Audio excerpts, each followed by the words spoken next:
Hello everybody and welcome to PowerDrift QuickEase, another video with another Tata product. We had one last week.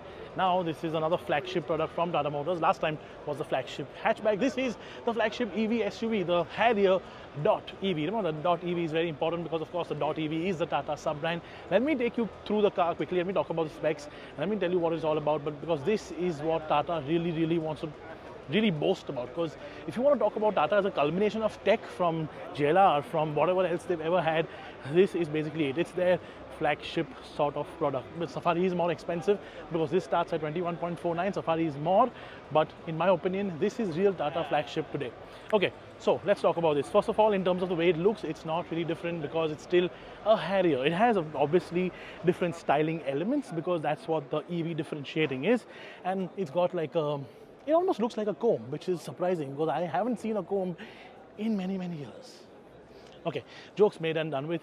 You've got the white logo that Tata has been using on a lot of their cars, and of course you've got no real need for a grille, so it is simulating a grille, but it is all sort of closed off. Also, let's talk about how many cameras this thing has, because it's a crazy figure, right? So you've got one here, you've got one here, you've got one at the back, you've got one here, you've got the ADAS camera up there, you've got one on the roof for the sort of camera for the rear view mirror.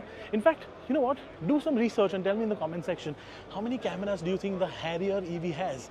And you know what we'll do? If the number is right, we'll actually give you guys something, whoever gets it right first. Right, okay, cool. So let's come on around the car. You've of course got a set of 19-inch wheels, which I think are again the aero wheels. You know what I think about aero wheels in general. I'm not a massive fan, but it's the Harrier sort of design philosophy that they've been using for a while. In fact, yeah, there we go, .EV as I mentioned earlier. Let's come around the back. Not much has changed. In fact, nothing has changed. Let me get the camera on the back and let me swing around and put the lights on for just a bit. And as you can see, nothing really has changed. You still have the Harrier facelift design elements used exactly as is, but just like the front end, you've got some updates on the lower end as well. But you've seen all this. You've seen all this at the Auto Expo. It's not really new. That camera that I was mentioning, right there, can you see it? Right there. That's where the camera is. Of course, you've got the parking camera right here, and this has hands-free parking. Of course, we've seen hands-free parking on other cars in the past, but Tata has taken it to a slightly new level. You also have a summon mode on the key. In fact, you know what? Let's find the key later in the video and show you that. For now, let's go on the inside. Okay, as we wait to get inside the car and talk to you about the insides, let's quickly talk about this new key that Tata Motors has launched. I'm gonna put it on my hand right here so that we get some great shots of it. There we go. There you go, nice little key for you. Almost looks like a nice large air tag, doesn't it?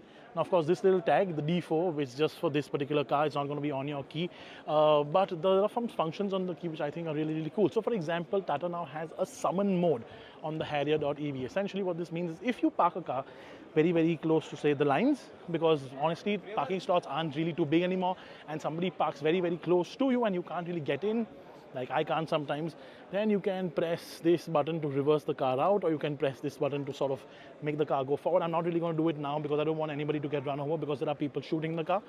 But overall, it also has the functions which you normally need: unlock, lock, flash light, boot opening, etc. That's normal that you expect. But the summon function, we've seen this on BMWs in the past for a while now, for about close to 7 or 8 years. And now it's on a Tata Motors key, which is really cool. Right, and since we're waiting to get inside, let's also talk about what is under the bonnet. Well, not really under the bonnet because there's just some small storage space for the charging cable to stay there. Let's talk about what's under the skin, right? So 65 or 75 kilowatt hour battery options. The 65 is the base model, which is 12.49 lakhs, as we mentioned earlier. But the 75, that's where the magic really is, because that's the quick one. That's the one with all-wheel drive. And also it's the first all-wheel drive car from Tata Motors since they discontinued these Tata Safari Storm, I think in what, 2019, 20, something like that, a while ago, right? So everybody's asking, right, Harrier all-wheel drive, kabhi aayega? Aa gaya, le lo abhi. So now you have a Harrier with front-wheel drive, which is the normal diesel. You have a Harrier with rear-wheel drive, which is the base model EV, and then you have a Harrier with all-wheel drive, which is the top spec 75 kilowatt hour EV pack. Overall horsepower from the all-wheel drive version is 396 horsepower. Ooh, nice. And about 504 Newton meters of torque, which is also really nice. And there is a bit of an overboost function. I'm going to explain that later when I'm in the car, because there's a button to press it. I'm going to explain what happens when you press that button also. But otherwise, the sort of base model version with the 238 horsepower, let me just double check that figure. 238 horsepower, correct, is also available. That's frankly a lot of power for an EV, for a car this size in any case. So if you really want to use that, it's more than enough too. Also, let's just quickly, I'm going to open my phone and quickly just talk about range, because that's of course something that's very, very important. I'm going to read it out to you because frankly there are multiple figures to talk about, right? So the official range, the ARAI range on the top spec version is 627 kilometers. That is a lot of range from a car of this size. Now 75 kilowatt is a big battery also. Imagine this, the 100 kilowatt hour battery. That's what, 800 plus kilometers range. That will be really, really cool. But Tata Motors is very, very sensible, and it says, look, I'm going to give you, or we are going to give you a sensible range figure.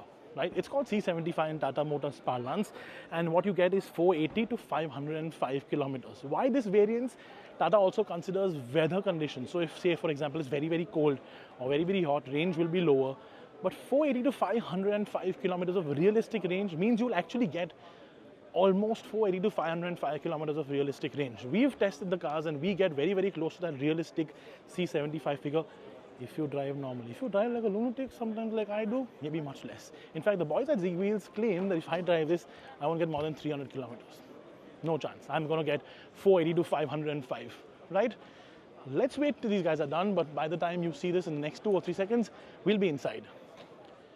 Okay, so we are now on the inside. I'm just going to adjust the seat so that I can fit all the way down. Let's go all the way down. Perfect. Okay, now the AC is on because it's an EV, it's not really polluting anything. It's great to do air conditioning on walkarounds when it's crowded. All right, perfect. First things first, another brand new screen from Tata Motors. This one is obviously Harman source screen because Harman is their sort of partner for everything.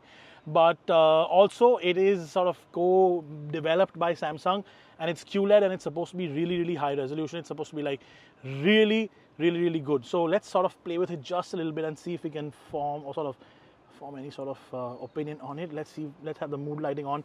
You can see the green mood lighting on here, the front and the back, and there are of course a bunch of functions. You know what? Let's not spend a lot of time on this because, as we mentioned, this is all-wheel drive. So that means obviously this has all-wheel drive functions. Let's put the key right here in the middle and talk about these functions, right? Multiple functions. First, you've got normal, which is like the road mode.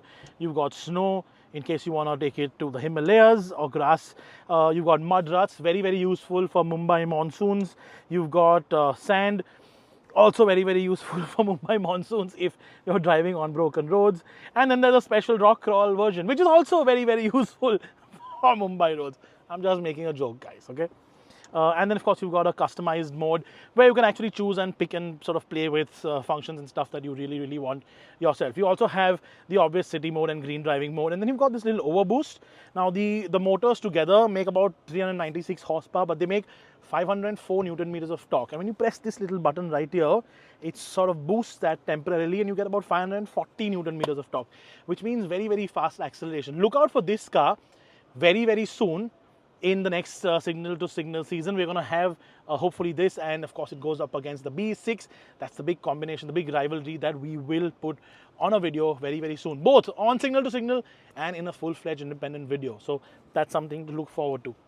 Of course, the interiors aren't really changed. You've got cooling seats at the back. You've got like this boss seat mode in the front here, where you can control the front seat by a little button right here, moving it forward and backwards, so that the passenger at the back there, who's obviously going to be the main passenger right there in the back, is really, really comfortable. You also have this. Now, we mentioned about the camera in the front. Like, can I maybe move the mode? Yeah, right here. Okay, we're really pushing the limits of what we can do with this. But this is the dash cam sort of built into the mirror. And I'm going to put it back here. And there is a camera on the roof, which we showed you earlier on the antenna, which of course is showing this. Now, I'm going to grab the camera here, and I'm going to have my DOP move right behind and actually show you. So Jai is going to run out on the back. There he goes, and going to appear on screen. Right now, there he goes, a cool little dude right here. There you go. See that? Okay, perfect. Now, this of course we've seen on various Range Rover cars in the past, but now it is on a Tata product, on an Indian car. which is very, very cool, because some people do sort of tend to use the boot space a lot, completely sort of fill it up to the top, and for them this is nice. Also, it's nice and sort of high resolution, and it records both the front and the rear if you wanted to, which is very, very cool. I'm going to also satisfying. Do we have ones to pick out from here? No, they've already done that. There you go. Plastics have been removed and stored right here. Otherwise, everything is pretty much the same as we've had on the Harrier. A little bit of a new trim here, a little bit of a nice sort of greyish color tone here, and they've done it really well. Yes, I know grey and sort of light grey, dark grey is an older shade which was on like Marutis in the 1990s and S-Teams and stuff, but I think this has been done really, really well. There's a nice lighter tone to it, and overall I think, considering the fact that this is their new EV flagship, it is actually rather really nicely done. Okay, that sort of brings us to the end. Tell me in the comment section what you think of the Harrier EV, and we will see you in another video very, very soon. If you have any questions, ask me in the comment section. I might have missed out on a couple of things, I'm sure. There's just so much to cover sometimes, and I will answer every single query that you have in the comment section below. Thank you so much for watching, guys, and see you soon.